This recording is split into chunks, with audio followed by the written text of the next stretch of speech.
Okay, Grandma, tell us about when you were born and where you grew up. I was born at my grandma's farm at home, and they had all kinds of animals there. They had cows, pigs, chickens, ducks, geese. I guess that's all the animals they had. Well, they had some cats and dogs, but I don't really remember living there. But we used to, after we moved to Break Creek, kids used to walk over to Grandma's. My mother, when she got tired of us, she would tell us, go see your grandma. So we'd go over and we'd talk to Grandma, but she didn't talk very much English, so we didn't really find out too much. But one time she was telling us we were over when she got her mail and she got the Hungarian newspaper, and she told us where it came from, and she said it came from Ohio, and we didn't know what she was talking about at first, and then we figured it out. Oh, Ohio. Oh. O-H-I-O. Ohio. And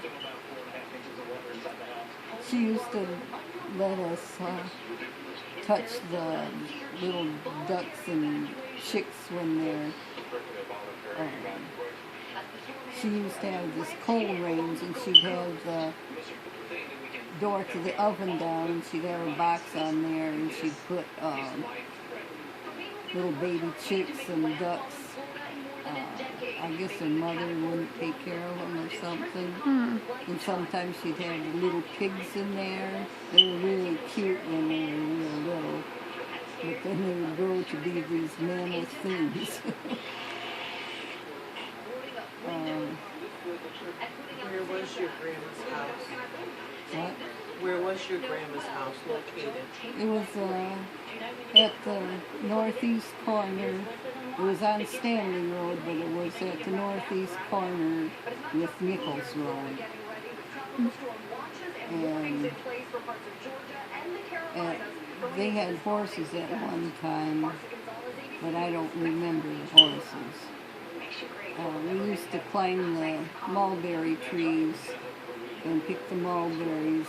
They would be about this long, but they would always turn to purple because of the juice. The ducks and chickens liked them real well.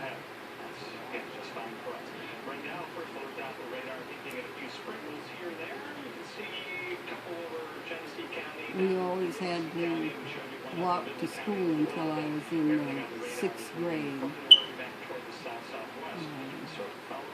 The first 3 years I went to school, I had to walk 2.5 miles to school. Wow. And you walk with the big kids and you had to keep up with them, so I think I probably ran part of the way instead of just walking. Then we went to school. Well, the schools had the grades from kindergarten through 8th grade, so you got to learn all the different things that the other kids were learning. I used to like to watch when they did diagramming for English. We went to school at New Lothrop for 3 years. And then I went to school for high school at Flushing. We got to ride the bus when we went to New Lothrop and Flushing. But we had to go down to the railroad, by the railroad tracks in Break Creek to catch the bus. When we went to New Lothrop, there was just one bus. Our school district bought the school bus for New Lothrop so that we could go to school there. And so the one man from our school district, which was English Settlement, he had been a teacher at Flushing, but he got a teaching job at New Lothrop, but he was also the bus driver.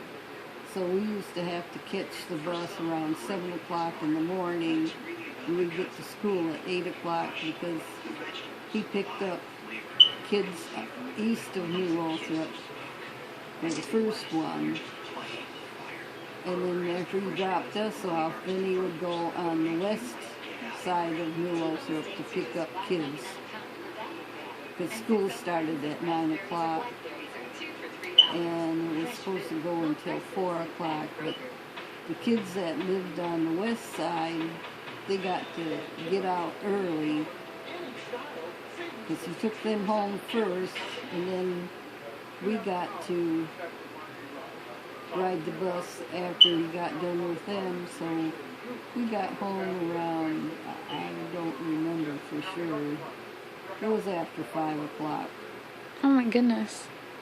So we had a long day. Yeah.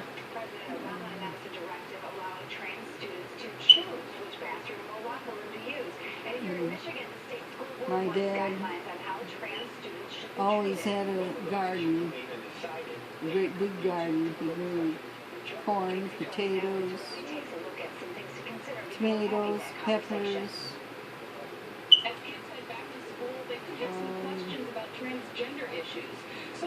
onions. I don't remember what all, but then we had a great big strawberry patch. My sister Ethel and I used to get to pick those. That was our job. One time my mother got her mother to let her bring some of her geese over to go and pick the weeds out of the strawberry patch. They didn't eat the strawberries, but they ate the weeds. Really? So I don't think they ate the strawberries, because I remember one time my mother canned a lot of strawberry jam.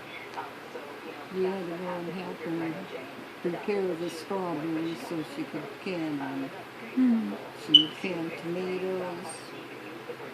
Sometimes she'd can pickles. I don't remember everything she canned. I guess peaches. I don't remember everything that my mother canned. But my mother was a good cook. Everybody liked her food, especially her baked goods. Her pies were the best. Nobody can make any pies better than she did. And they were always nice and thick. About this thick. Wow. Or maybe more, I don't know. But my sister Charlotte told me about my mother's youngest brother, Frank. He used to come over to our first house that we lived at after we moved away from my grandmother's. And the first place he would go would be to the pantry to see if my mother made some pies, because he always liked her pies. One time she made a chocolate cake with real thick chocolate frosting on it, and then she put walnuts on top of it. And when she put that in the pantry, and then when she went to get it to cut it so everybody could have a piece, there was a lot of walnuts missing. And she asked who's been picking on the walnuts. And everybody said no, and my brother George, he said, oh, the cat must have done it. He was like 4 or 5 years old, I guess.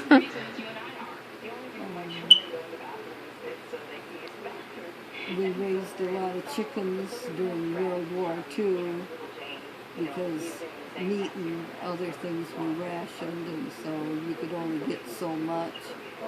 So we always had chickens. And we had a rooster one time that he wasn't very friendly. He'd go and chase those kids, and we'd have to go and climb up on the fence to the barnyard so that he couldn't get us. finally my dad just put him away. Aw. I think we had him for Sunday dinner.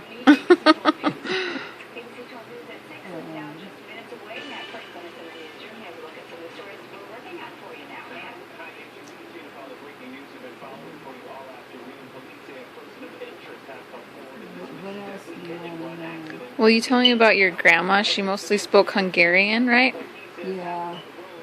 She used to go visit the neighbor down the road about half a mile from her place. She was supposed to be Czechoslovakian, but their languages were close enough together so that they could understand what the others were saying. What was your grandma's name? Mary Kovac Pushka. I don't remember the name of the town that she was from, but she met, well, she and three of her brothers and her sister walked from their town to Trieste, which I believe belonged to Hungary at that time. They drove a herd of cows to the port. The port was on the water, so that I don't remember what the name of the part of the water is there, because off the Mediterranean they have different names for parts of it. But they got on a boat there and sailed for America, and they arrived in New York City, and Susan found that they arrived on New Year's Day, 1911. Oh, wow. And from what my mother said, after they were in New York for a while, they went through Pennsylvania and then Ohio, and then they made their way up to Flint, Michigan, and that's where my grandma met my grandfather. His name was Joseph Pushka. He had a brother named Peter, but he ended up living down by Detroit. But my grandfather worked at the Buick until he was in his 70s. Wow. And he died from a heart attack. But he worked right up until the day he died. Wow. And when they lived in Flint, they had one of the new houses that was a 2-story house. They had running hot and cold water and a furnace. And they lived next door to the St. Joseph Catholic Church. They were Catholics. But when girls get to be a certain age, they can go and be confirmed in the church, and they wear a white dress, and I don't know what all they do. But, my grandparents got mad at the priest because he let some other girl be confirmed, but he wouldn't let my mother. But my mother learned to read and write Hungarian, and she was valedictorian of her class in 1938 at Flushing High School.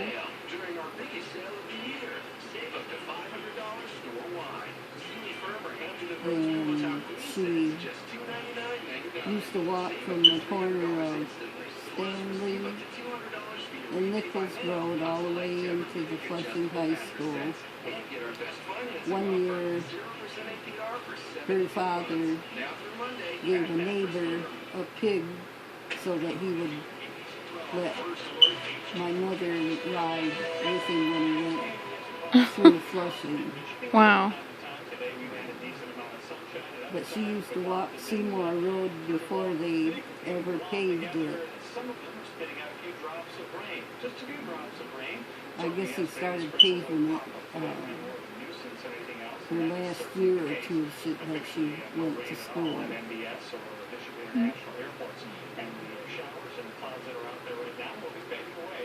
My parents had 10 children. It was Charlotte, Bob, me, Ethel, George, Bud.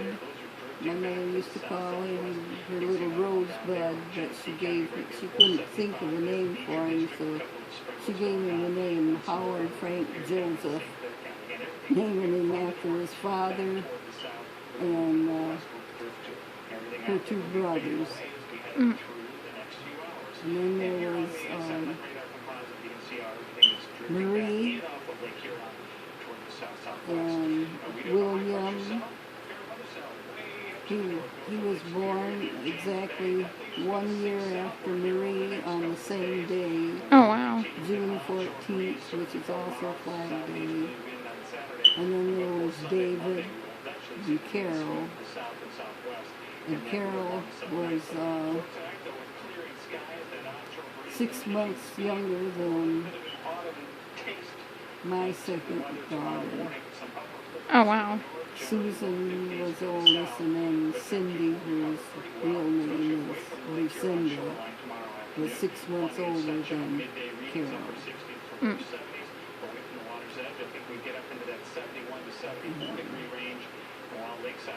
Susan said that, well, my brother David was only 3 years older than Susan. So they were going to high school at the same time, but he didn't want her to go and say anything to him because he didn't want people to know that he was her uncle for some reason.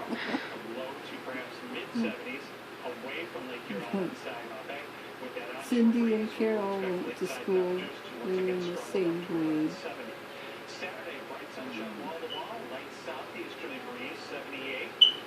And most everybody in our family is buried over in the Flushing Cemetery.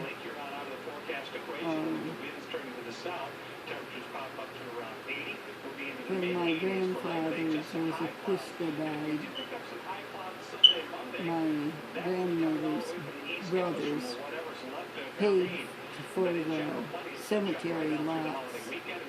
And so there's Grandpa and then Grandma, and then their daughter Charlotte, and Aunt Teresa, Uncle Mike, and Uncle John, all in the same row. And I think my mother named my older sister Charlotte because Charlotte was her father's favorite name. Mm. And they used to call Charlotte Shoddy. I guess that's Hungarian variation of saying Charlotte. Mm.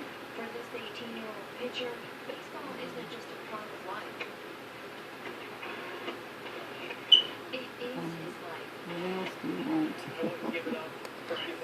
to So your grandma, Mary, she met her husband in Michigan, and was he also, Flint, Michigan. he was also Hungarian? Yes. He came over here 2 times before he stayed. Hmm. How all of them got up here to Michigan, I don't know, unless they heard about the Buick factory starting up. But they also had a farm in Wisconsin, over by Wisconsin Dell. It was called Friendship, Wisconsin. And my mother said she didn't know for sure who the people were that my grandparents knew, whether they were related to her mother or her father. But she said they rode the train when she was about 6 years old out there. And the place where they stayed at, every chair that my mother sat on, the boy that was somewhere near her age, he would come and make her get off that chair because he wanted to sit on it. So the next chair that she went to, he would do the same thing. That's what she remembers about that. But they lost that farm during the Great Depression that was in the 30s. They couldn't afford to pay the taxes on it, so they had to let it go.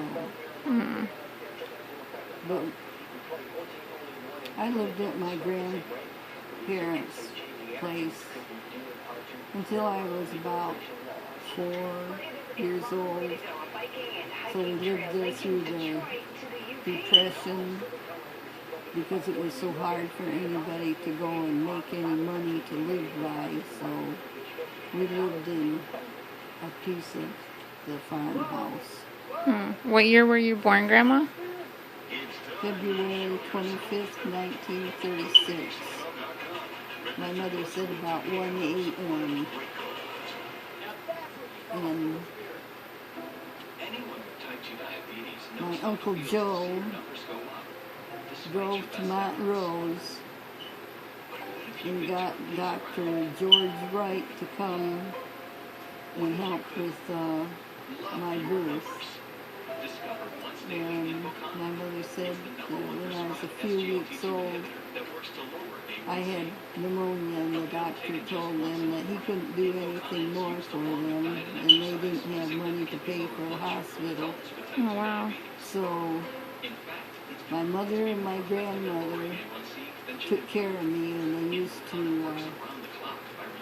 make poultices out of goose grease and onions. And I don't know if that's why I like onions. But my dad always had to have onions too, so. What did they do with the goose grease and onions? They would put it on my chest. And apparently helped me because the doctor said he couldn't do anything more for me. And I'm here, I'm 80 years old. So I guess it worked.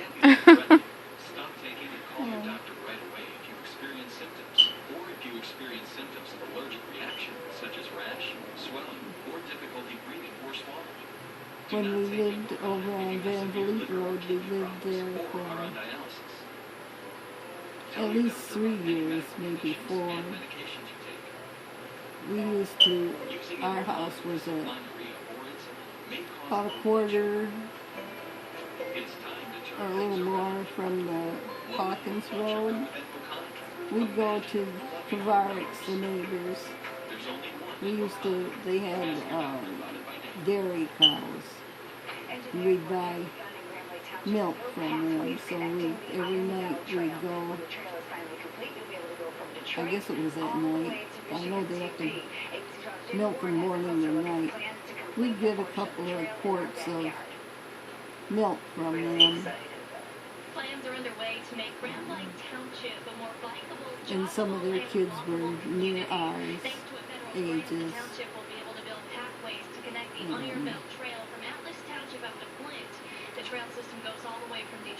One time, one of the older girls curled my hair with a curling iron that you had a heat on.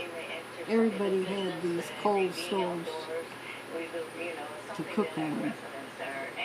And you had to heat the curling iron on the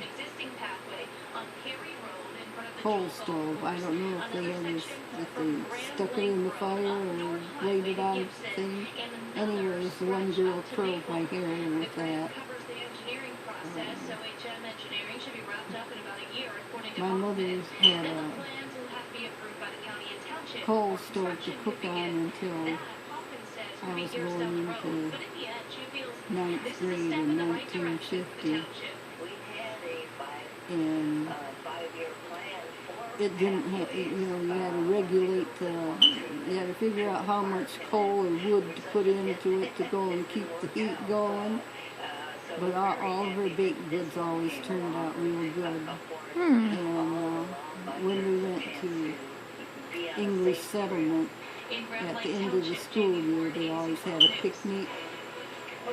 And my mother would make this big 2-layer chocolate cake with a real thick chocolate frosting on it. And she said that they would request that was what we would bring for the picnic. Because they all liked her cake.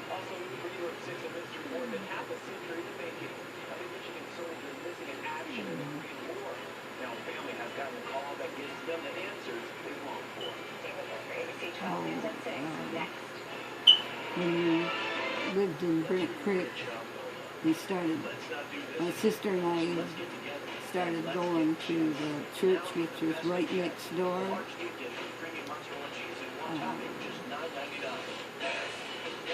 And eventually, the Rugsagers didn't agree with some of the things that they started doing because they were real strict before, and then they got so that they thought it was okay to go to the movies and dancing, which in their eyes wasn't a good thing to do. So they started having like a Bible study on Thursday nights at Rugsager's house, and they would come around and pick up some of us kids, and we always had at least a dozen there. And then eventually we started renting some of the schoolhouses that they quit using because all the little schoolhouses consolidated with a bigger school, like in town in Flushing or Montrose. And we started a church, and we got a couple of different guys that came out to be preachers, and they asked me to be the treasurer because I was older. And I said, well, I don't have any way of taking the money to the bank. And they said, oh, don't worry, we'll take the money to the bank. You just have to go and count the money, and I don't know what else I did. So that they knew how much money there was, so there would be a record of it. How old were you when you did that? What? How old were you when you did that? I must have been around 16. I don't really remember. But then eventually, I guess we had saved up enough money so that we could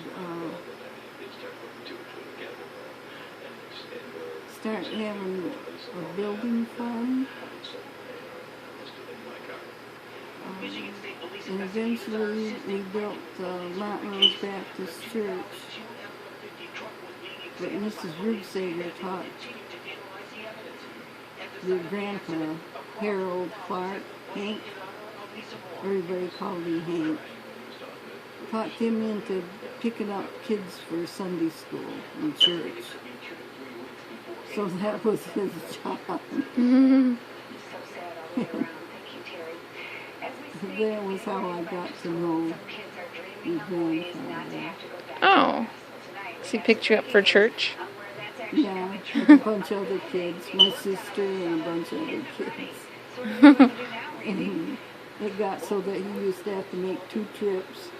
He'd take kids off to the north of the church. That was when we were still in the grade school buildings. And then he would go and bring his brothers. I remember the two youngest of his brothers being in church most of the time. His other one brother came too, but after he got out of high school, he didn't come to church anymore.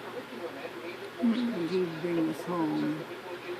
But first we started out with a small building there in Montrose, and eventually we built the big part, the sanctuary. I think that was when Jeffrey was about a year old, was when they started building it. And my grandfather helped with doing a lot of the work. I remember him being up on the roof, putting the roofing on, and then inside he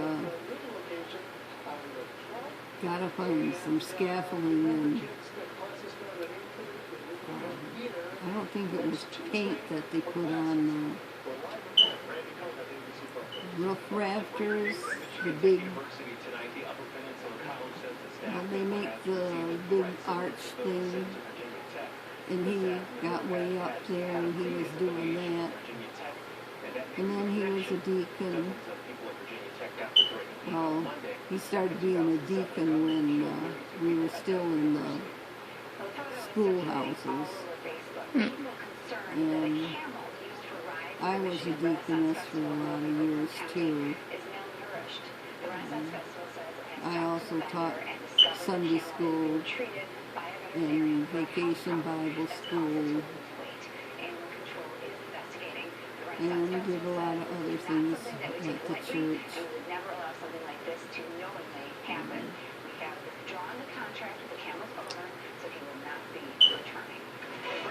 That's good. Thank you, Grandma.